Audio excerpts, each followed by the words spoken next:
భయపడకుము, దేవుడు నీతో ఉన్నాడు. ఈరోజు ఈ సత్యాన్ని గుర్తుంచుకో. నీవు విడిచిపెట్టబడినవాడివి కాదు.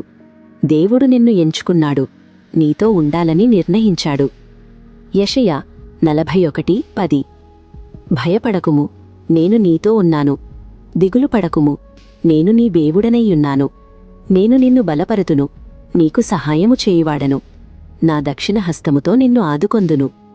నీవు బలహీనంగా అనిపించినప్పుడు దేవుడు బలపరుస్తాడు. నీవు దిగులు పడినప్పుడు దేవుడు నీతో నిలుస్తాడు. నీవు ఒంటరిగా అనిపించినప్పుడు దేవుడు తన దక్షిణ హస్తముతో నిన్ను ఆదుకొంటాడు. కాబట్టి భయపడకుము, దిగులు పడకుము, విశ్వాసంతో ముందుకు సాగు. ఎందుకంటే దేవుని సన్నిధి నీకు ధైర్యమిస్తుంది. ఆమేన్. Faith declaration. యేసు నామంలో నేను ప్రకటిస్తున్నాను, దేవుడు నన్ను బలపరుస్తున్నాడు. ఆయనే నాకు సహాయం చేస్తున్నాడు. ఆయనే తన దక్షిణ హస్తముతో నన్ను ఆదుకొంటున్నాడు. నేను భయపడను. యేసు నామంలో ఆమేన్.